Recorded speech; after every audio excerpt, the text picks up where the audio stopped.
Our teenage years are known to be turbulent. They're marked by young love, heartbreak, testing boundaries, and keeping secrets. But how does the saying go? Two can keep a secret if one of them is dead? Oh my God.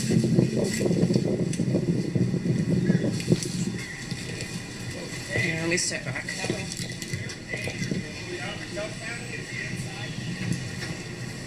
Can you guys go back inside for me? Thank you.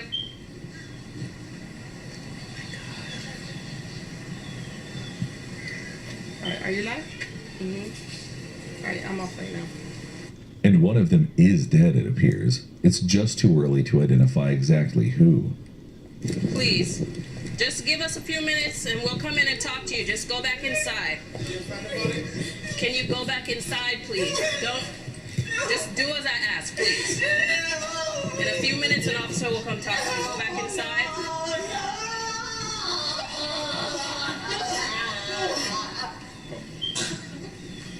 Can you just, please, take her inside.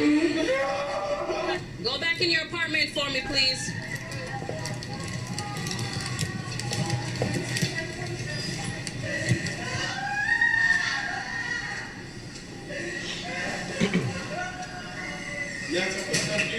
Listen, I can't answer anything right now. I just need you to go inside the apartment and stay there till I can get somebody to come and speak to you, please. I'm just wondering.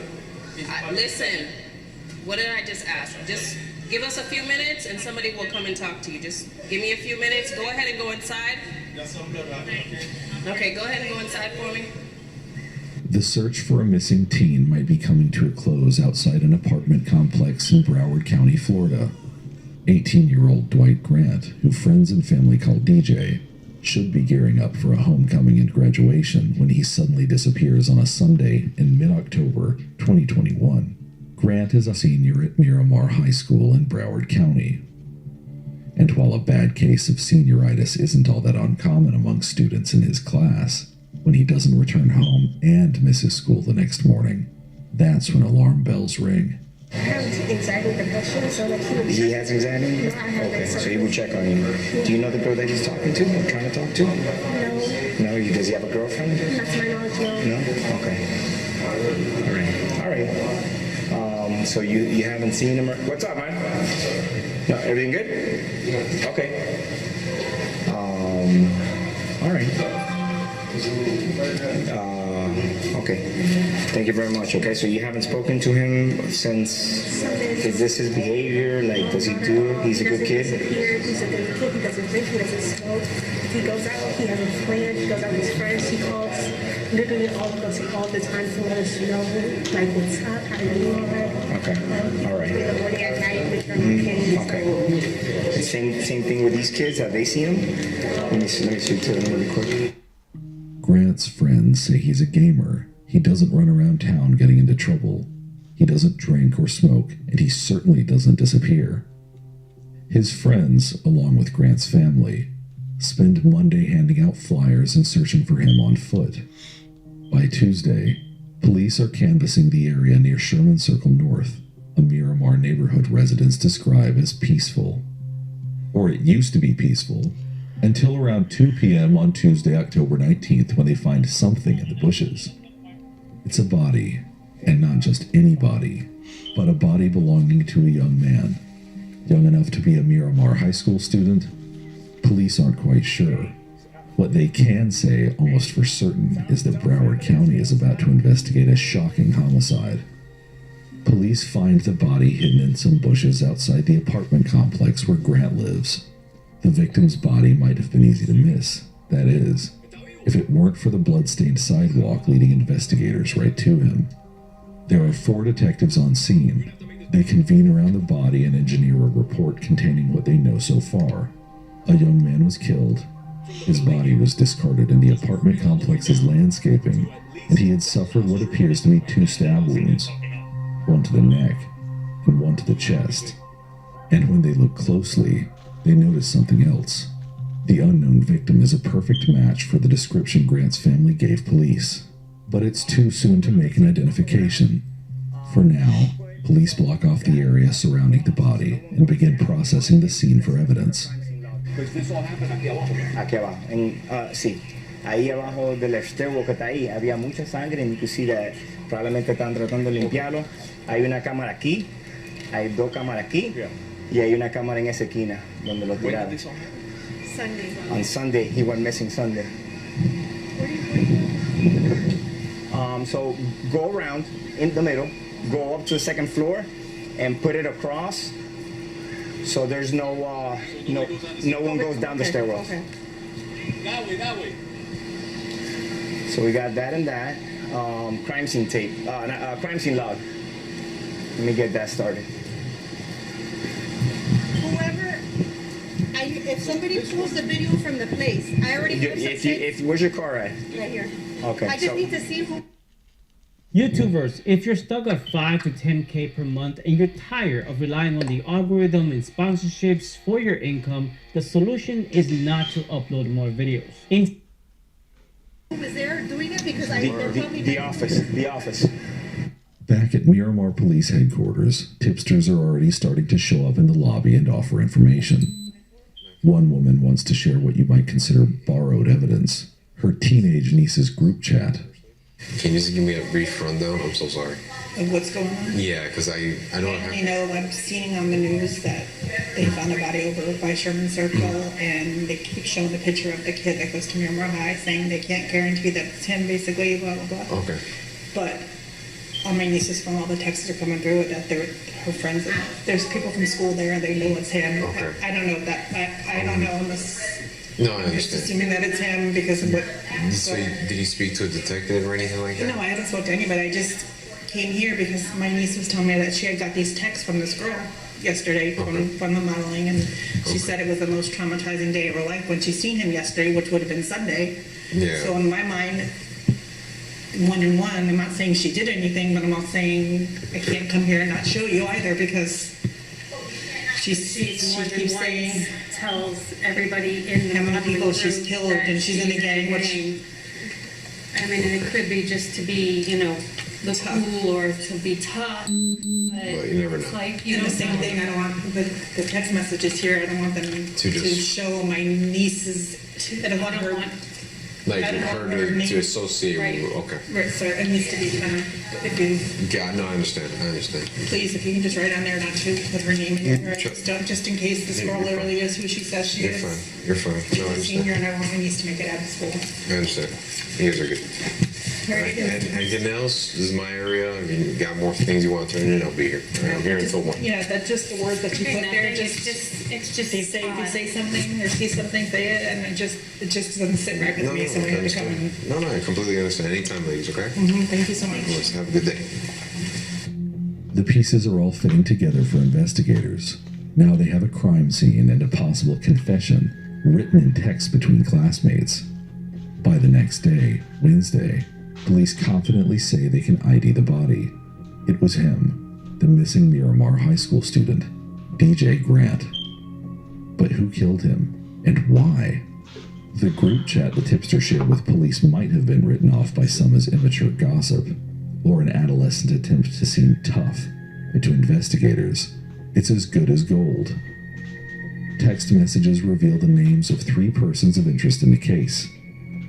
17-year-old Andre Dexter Clements, 16-year-old Jaslyn Smith, and 17-year-old Christy Parisian. Investigators waste no time in tracking them down. Miramar Police Department. Miramar Police Department. How you doing, ma'am? I'm waiting for my sister to go over there. What happened? Are you the only one here? Christy? Is Christy here? No, Are you Christy? no. That's my daughter. No, I'm saying, is anybody else in the house? No. Okay. Do you mind talking to us outside for a minute? Huh? Do you mind talking to us? I have Detective Woods here. Hello. Hi, how you doing? I'm good, thank you. Good. I heard the message. I was at work. I don't know. I don't have why. I'm waiting for my sister to go over there. I got the message. You got the come over here and What happened? I just need to speak to you over here for a second. So, right now there's an investigation, and I guess it's your daughter? Yeah, that's my My daughter. daughter, her name came up. So what we're gonna have to do is we're gonna have to keep you out of the house for now. Me? Yes. Nothing that has to do with you. Person, but we have to keep everybody out of the apartment. So if there's anybody else in there that's in there, No, the sister, she's at work right now. but nobody else is inside. No, only two of us. You got shoes on? Okay. There's nobody else inside right now? No. Okay. So we have detectives that are going to get a search warrant. Okay. So right now, we're just going to make sure nobody's inside, and then we're going to close the door. And then we're going to wait for the warrant to get here. And then When I can come back. When I'm back, can I come back? As soon as you're done, search warrant. Today? No, not today. Even though Christy's mom is not under arrest and police do not have a warrant, they prohibit her from going inside her apartment to grab her phone. Can I take my phone to call my sister? Is it okay? Take my phone? My phone is right there. Can I call her? Because I'm working on her to Well, right now at this point, we already gave you, notice that nobody can go back inside. Can you take my phone for me? This is right there, baby. It's right there. You see my phone right there? we really got to follow protocol on this one. Who is this? That's my phone. Not me, but who am I listening to? The Christy did with the message? Christy's mom stands outside with police as they wait for another member of law enforcement to arrive with a warrant. She's patient and polite. She even allows one officer to listen to a voice message her daughter left earlier that day.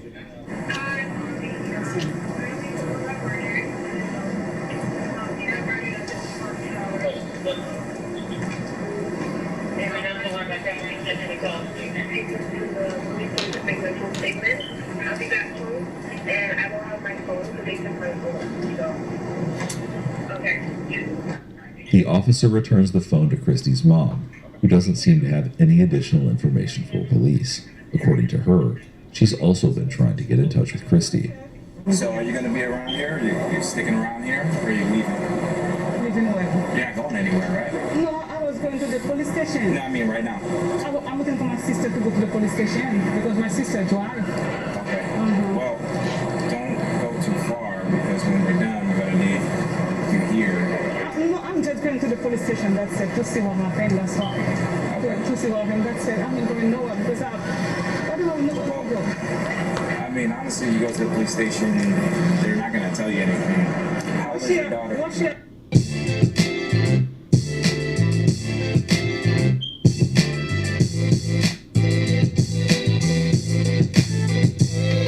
No. How old is she? She's 17. Oh, she's a juvenile. I mean, you can do what you want. I just don't want you to go too far. Because Christy is under 18, her mom has the right to accompany her during any questioning by police. The officer takes her phone number so they can stay in touch if she decides to leave. By now, police have already spoken with 17-year-old Christy, who is sometimes called Chrissy by friends. Next on their list is Jasmine Smith. They track her down and speak with her outside her family's apartment at about 11 p.m. that night. Jasmine, did you hurt this person? No, I didn't. I don't hurt anything. I was just told to push him and make sure he stayed in the corner. I'm sorry, I didn't hear it. I was just told to push him and make sure he stayed in the corner. Which is what we figured after seeing that, you're capable of that. I need honesty from you, okay? I've been 100% honest with you. I know. 100%. I know, but I need to know, like, does this implicate my child in this action of what happened? I don't know exactly what happened. You're telling me that you were told to do something? I don't know what you did. I don't know what you didn't do. She said that she was told to keep him in a corner. Andre. Okay.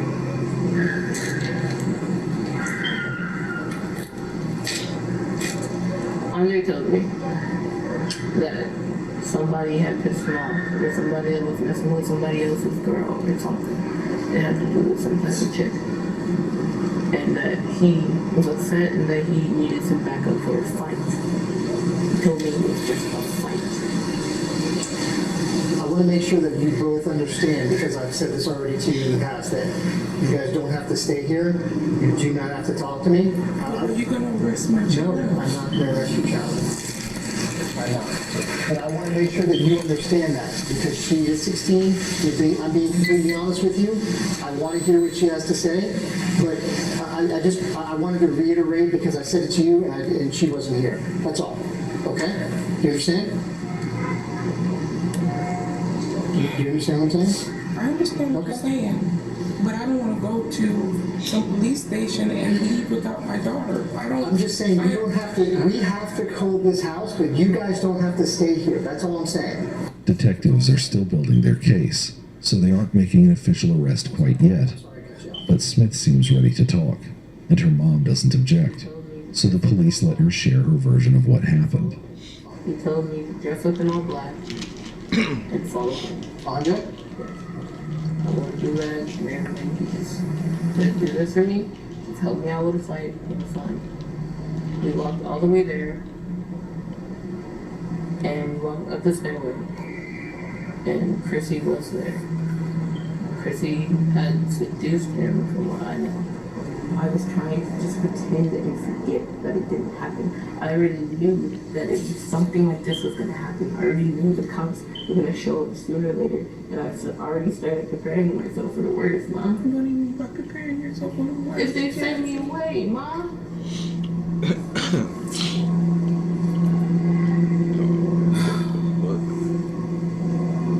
Because by everything I've already said, I'm in the public, and I know this, but I'm sorry. Come here. I can't. Come here.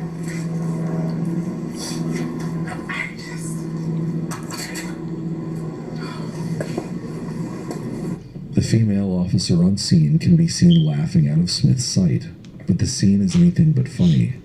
One teenager has been killed, and another has confessed to her involvement in the crime. Smith has also given investigators a motive, and the name of the mastermind behind it all. 17-year-old Andre Clements. Did you know that your personal data is being harvested and sold online by data brokers? Anyone can buy your personal details. When this happens, you're at risk for a whole host of things like identity theft, becoming the target of phishing scams, potential stalking, and honestly, a ton more. And that's why I'm so happy to tell you about our sponsor, Delete Me. Delete Me helps keep your personal info private. I use Delete Me, and honestly, it's crazy what I found. They found 1,047 data brokers with my /investigates, and use the promo code investigates at checkout. That's joindeleteme.com/investigates, promo code investigate. How you even got notified or whatever, and then moving forward from there. Okay? And just take your time with it, step by step as best as you can. Yeah. I might have questions for you here and there. If I interrupt you, I'm not trying to be rude. I'm sorry. I just want to make sure, I get certain details here and there, okay? But yeah, go ahead. You can just start. Before Sunday, before he came over. Who's he? Andre. Andre's from school also? Yes. You know his last name? Clements. Clements? Clements. M-M-E-T-S? Okay. Is he, what grade is he in? He's a senior. A senior? This year. Okay. Alright, so you were saying? Before he ever came over, he told me I switched. Everyone's switching to Red Pocket, your new ultimate stealth carrier. Friday, I believe it was Friday, that he had a situation that he needed to deal with, and he was wondering if I could help him out with a fight. Me knowing that I used to fight in elementary and used to be a bad kid-ish outside of school, I had agreed because he's a good friend of mine, and like it's just a fight. Okay. So, on to Sunday, he had said he was going to be coming over at around 6. Okay. He came over at least 6:45, close to 7 o'clock. Okay. And he had proceeded to tell me the whole scenario of we're going to get dressed in all black. You're going to wear clothes that you don't care about. You're gonna wear gloves, you're gonna wear do-rag. I know the whole layout of the building and everything that we need to do this. Get dressed, just wait, and then we'll go. Okay. We had gotten dressed, we had prepared. My mom had gotten home. We had told her that we were going to go on a walk. We had left the house immediately with me, Andre, and Chrissy, and we had left the complex all the way down. He was explaining to me that the person that me and him were going to fight with, and Chrissy was going to seduce to get him to come downstairs, had messed with a girl that he knew and had, essentially from what I know, Okay. this is what he had told me.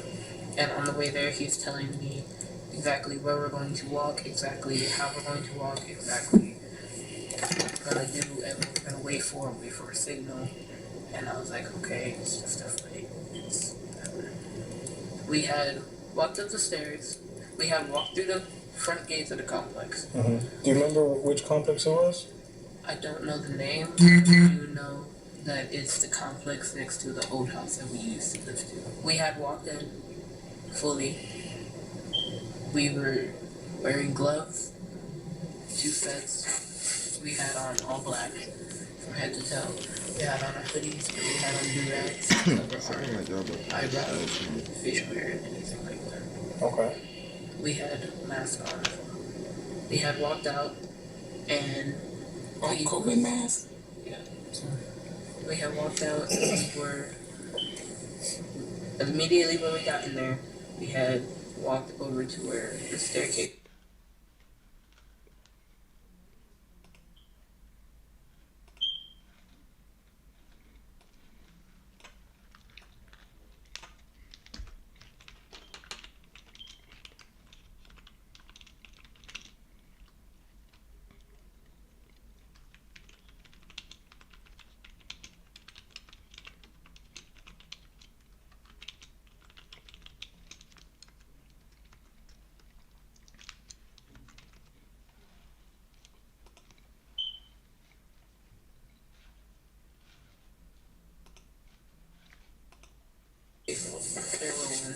While he was telling me to move this way to avoid a camera and to avoid being seen. Okay. We had walked through there. He said there was no cameras there, so we had relaxed and chilled out more. And I'm just thinking this is a fight. Right. And I'm thinking the reason why we had him all black is, if he was fighting because he seemed pretty upset over the whole situation of what was going on. Like, okay, maybe he's gonna fight him and there's gonna be blood, and he's just like, I don't need you going with blood on you. Or being seen, or your mom just like seeing anything like that. So, we. Damn.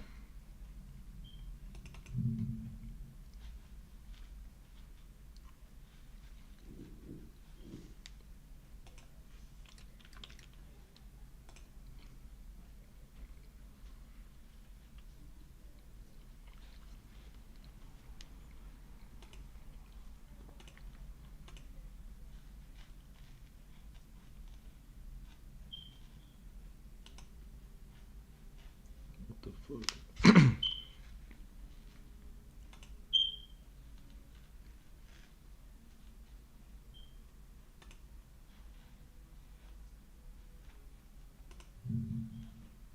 Bro, what the fuck?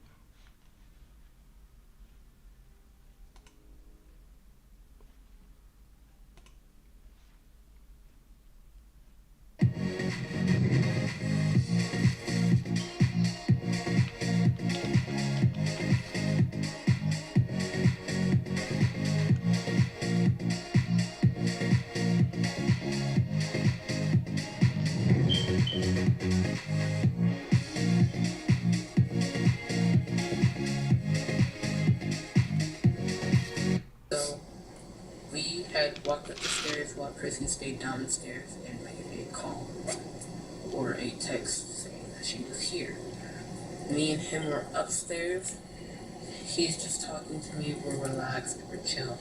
And then he got a signal from Chrissy to walk downstairs. We walk downstairs, and he tells me to wait on the top of the stairs. And he had a weapon with him. He told me to hold the weapon. We had gloves on at this time still. We had walked down the stairs. He had approached the boy, and Chrissy had moved back and walked down the stairs fully. Did you know this boy or no? Okay. When boy tried to make a run for it after Andre approached him and was like, yeah, we have a problem. And he has me standing behind him with a weapon. So he tells me, Chrissy looked at me and he made a run for it, and I'm like, okay, weapon's just for intimidation, I'm gonna put this down. I ran and I helped Andre to tackle him and put him onto the ground.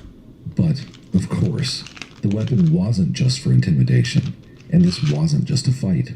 This was a murder plot being acted out in broad daylight by a love-scorned teenager and two girls who agreed to go along for the ride. Andre is talking to him, saying everything he has to get off of his chest, and saying how mad he is, and then he proceeds to say, you know what I have to do, right? That I have to hurt you. Like, I have to get you back for what you did.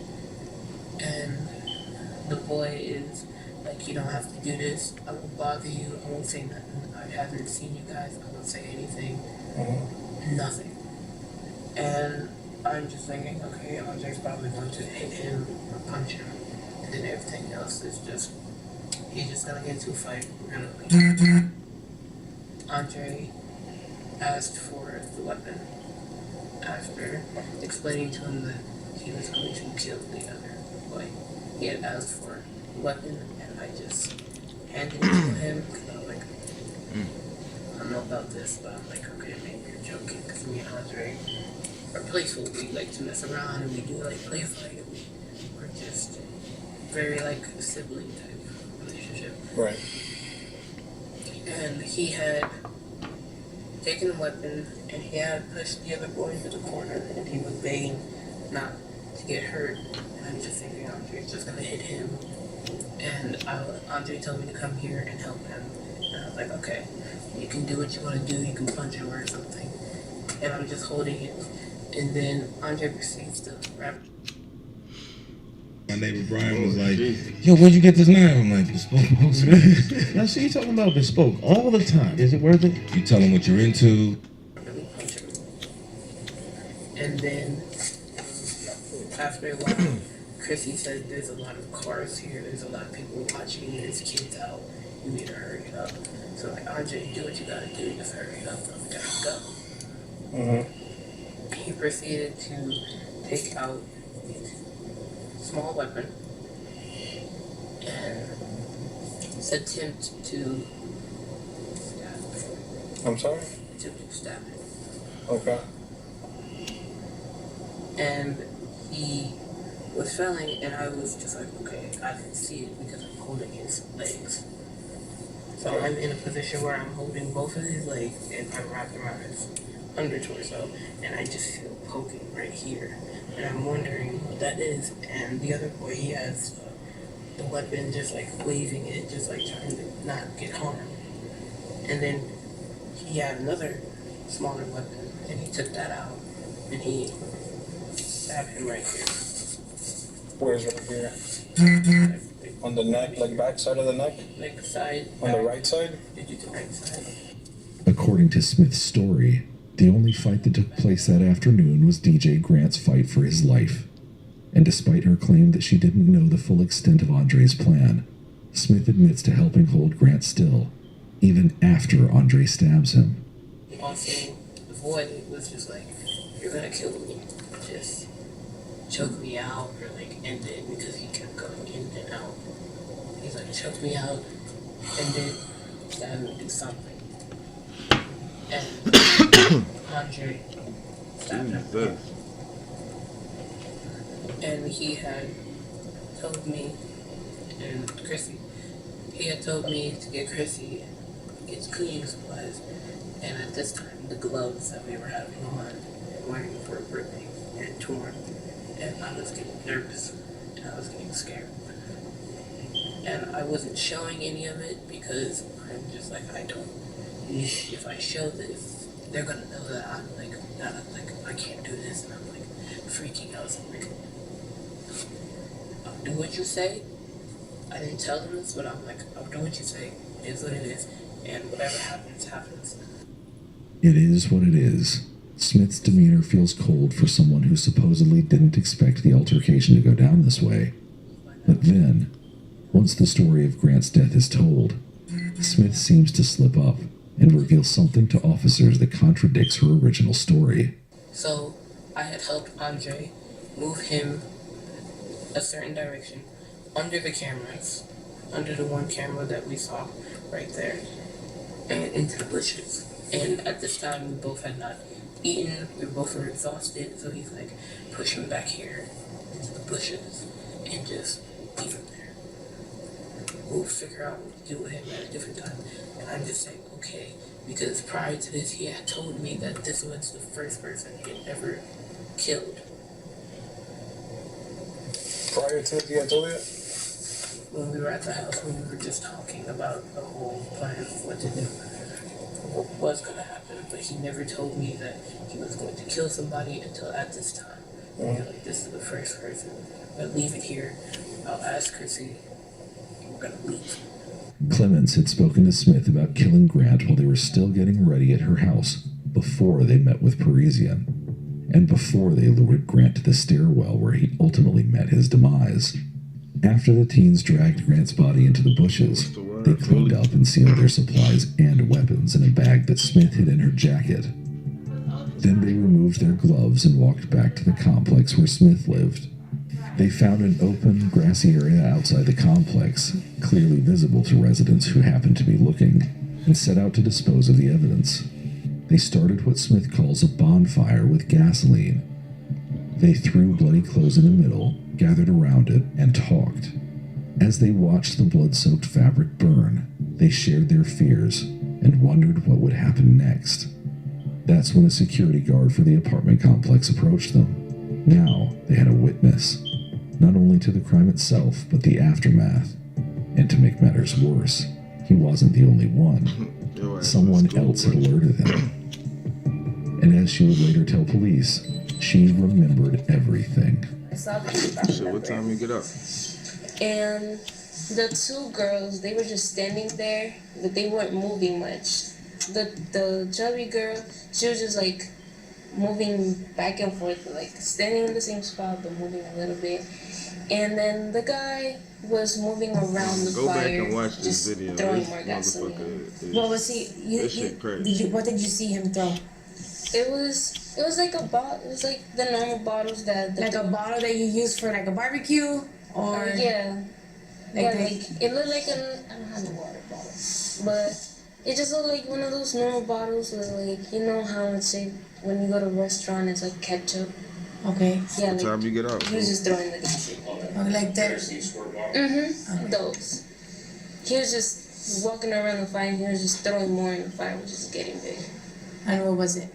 I don't know. I just know like it looked like some type of material. It didn't look like cause we So have this like a girl- lot of ducks. It didn't look. Well, two of these girls and this boy set up this other boy, and she fucking killed. Man, this is a bunch of shit, bro. You gotta watch it. Like into the duck or something. They set this other It just boy it up to looked get like it was a killed. material. Okay, like material, like clothes, something of Yeah. material type. Okay. And did you recognize any of them? No, because it was pretty far, but seeing them on the news. Check this out. I'm going to show you how I afforded this car. Okay, you ready? All right, 100. Their faces. That's when you can You like remember that they were the same ones Yes. that you saw that night. Yes. Okay, and then when you saw that fire happening, what did you decide to do after that? Honestly, since they were doing it on the grass, I felt kind of unsafe that they would probably like go to the certain point to spread the fire because they're teenagers. So I just like I I just slowly, like, I walked like really fast, and I went to the other side of Sherman Circle, like the other side of the complex of Lake Vista. So the other side of like where the leasing offices. Mm-hmm. So you were able to see their face clearly. If you were ever able to see them again, you would recognize them.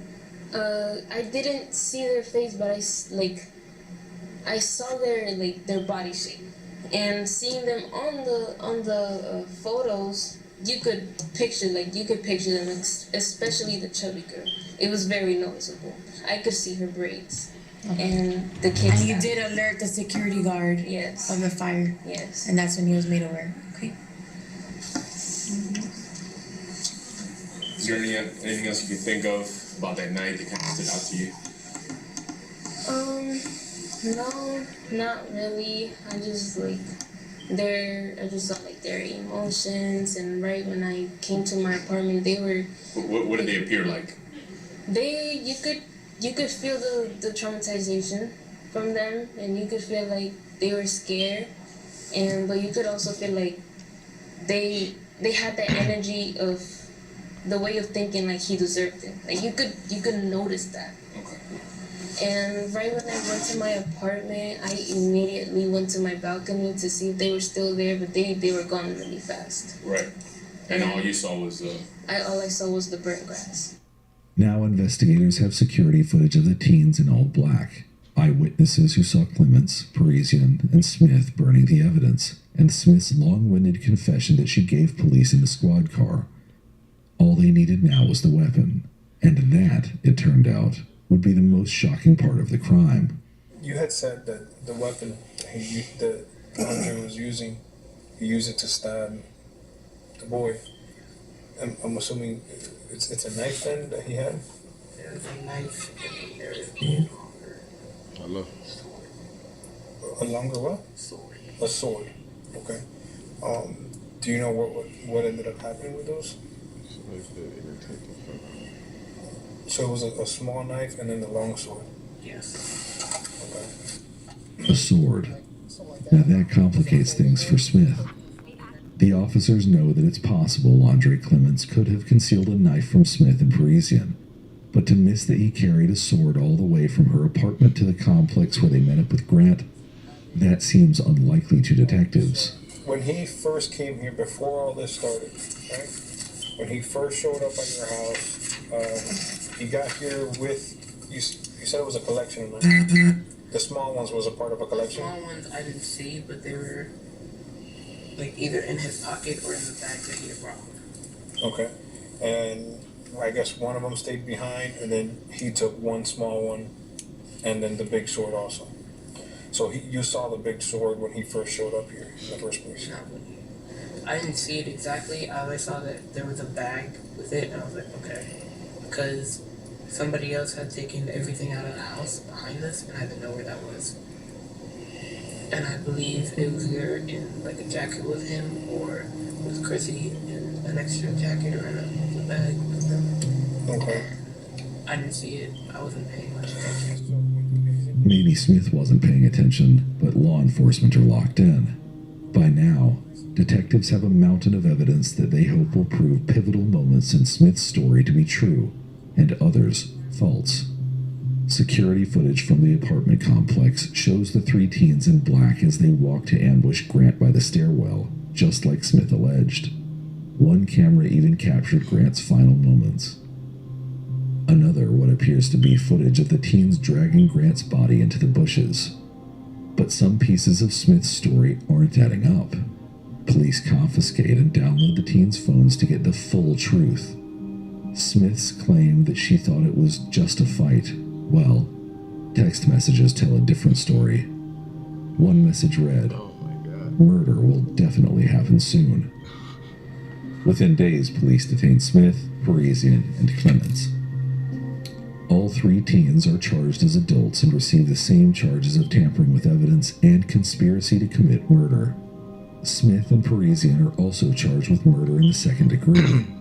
Clements, who authorities allege orchestrated the killing from the start and drove the sword through DJ Grant's chest, was charged with premeditated murder in the first degree. Smith and Parisian plead guilty and are sentenced to 25 years. After their release, they'll each serve an additional 10 years probation. On February 18th, 2025, 20-year-old Andre Clements pleaded guilty to murder, tampering with evidence, and conspiracy to commit murder. He was sentenced to 40 years in prison plus lifetime probation. NBC Miami reported that the presiding judge left the courtroom in tears.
Stevens and Bocanegra are both mothers to young boys. At the time of the attack, Bocanegra's son is 7 years old. Stevens' sons are 3 and 9.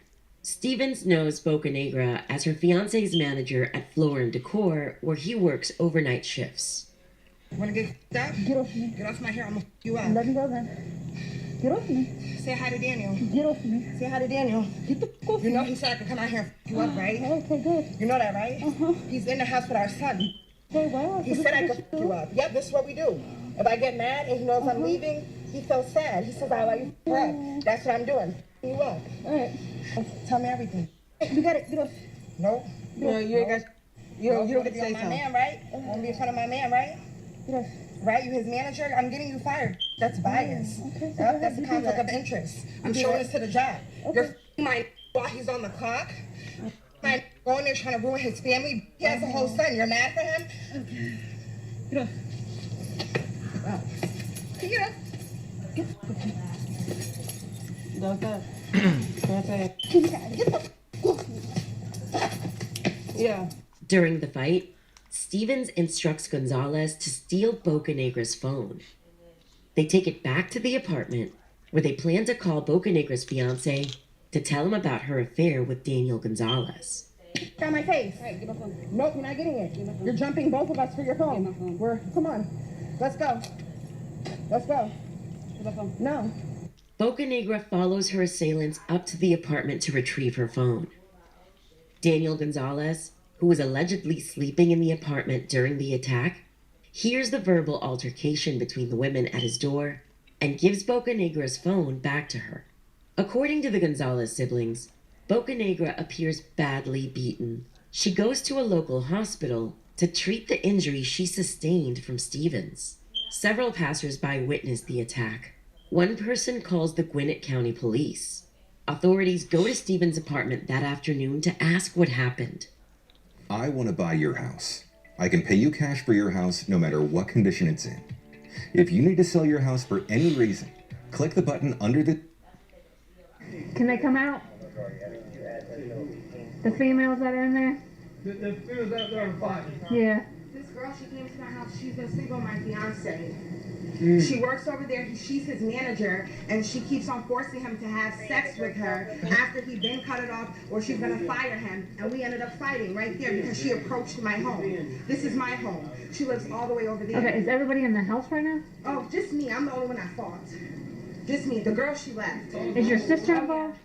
My sister? Yeah, is she? No, that's my sister-in-law. Is she there. involved? She was there. Are you two arguing? Or are you No, guys we're not in- arguing. Okay, so let's go inside. The female that he's been sleeping with. Him? Yes, my Okay. fiance. I've known him for 5 years. We Okay. moved here together from up north. He works at Floor and Decor. He's been sleeping with his manager. And that's who was here? Yes. Okay. And I've been feeling it for some time now. Okay. Yesterday I'm walking to Quick Trip. I see them walking together. And you're a woman, you know our intuition. I know that's the girl. I seen her, we argued yesterday, he broke it up, it was fine. This morning now, she's calling, text him, saying that she's gonna be coming here. I waited for her. Stevens admits to waiting outside the apartment complex for Bocanegra to arrive, but she conveniently leaves out one crucial detail. Stevens lured Bocanegra to the apartment by posing as Daniel Gonzalez in a series of text messages. Where's she at? She's walking to the park. Hold the phone now. By the what? By the pool? Oh. All right, bro. Where are we going? Look at her right there, right there.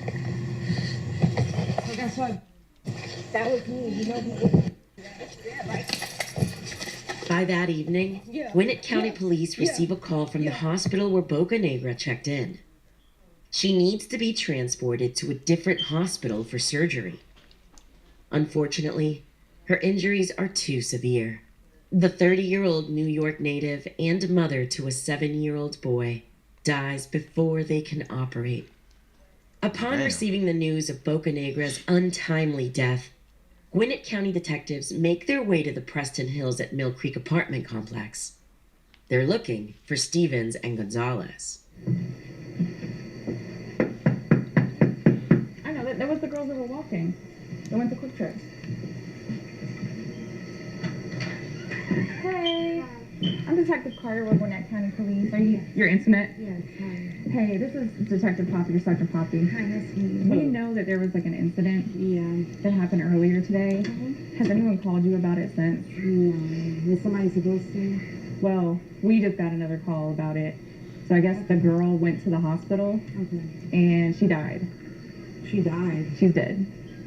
So, but we know that there was like an altercation that happened beforehand. And that was mutual, and she came here. Yeah, we understand that. Yeah. So, but because of it, I'm going to kill anybody. yeah, I'm not that person. I get it. Yeah. But because of that, we have to kind of talk to you guys and get a more formal statement. True. Okay. Wow. I'm so sorry about that. Yeah. That was not my intention. I've been mentally going through a lot.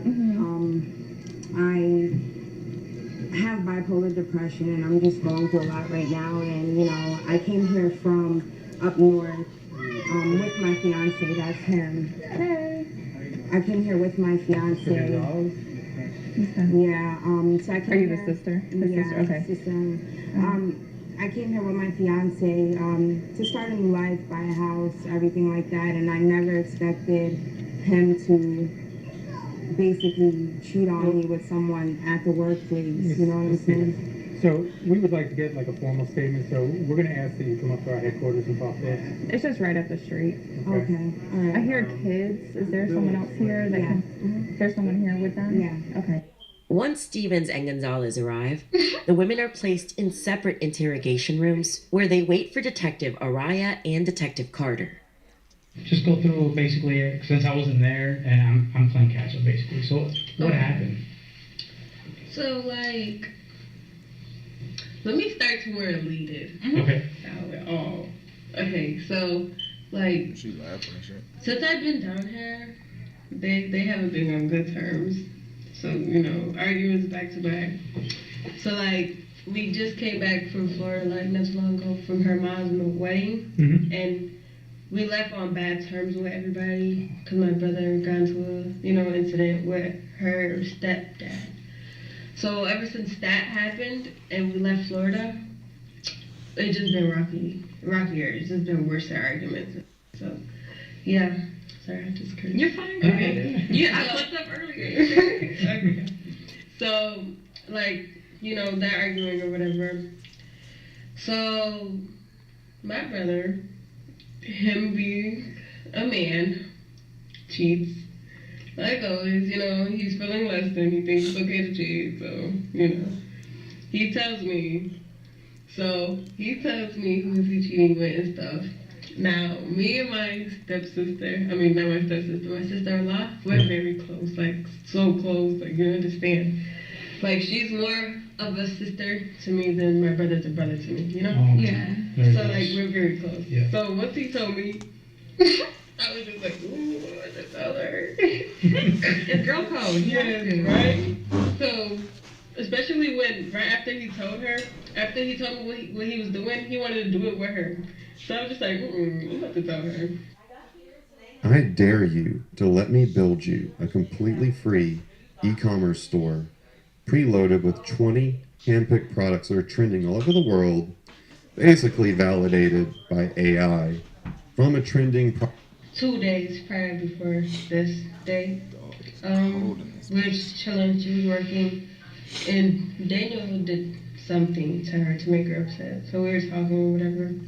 And I was just like, oh, I forgot to tell you. No, I didn't forget, but still, So I was like, told her what happened. He explained what she did or whatever. She was like, oh, really? She's upset or whatever. I was like, don't tell him that I told you because he's going to be mad at me. Right. Okay, so after that, he explained how the girl looked to me though. And, curly hair, Puerto Rican, skinny girl. So I was like, alright. So then I explained it to Janetta. So the next day after that, we went to the store. Last night. We went to the store last night and we were walking to Quick Trip. Quick Trip is right there, I don't know if y'all walk earlier. Yeah. I thought that was you guys. Okay, so we walked to Quick Trip. As we're walking to Quick Trip, both of them are walking together from Quick Trip. So they're just now leaving and we're just now coming. So Antonetta's like, is that Daniel walking? So now she runs there like, who is this? So he's like, oh, it's my work or whatever. Mind you, before we walked to Quick Trip, we asked him, when you go on your break, can you take us to the store? He said he couldn't leave on his break. So when we saw them walking, it was like, you just said you couldn't leave on your break. Now you walking with her to the store?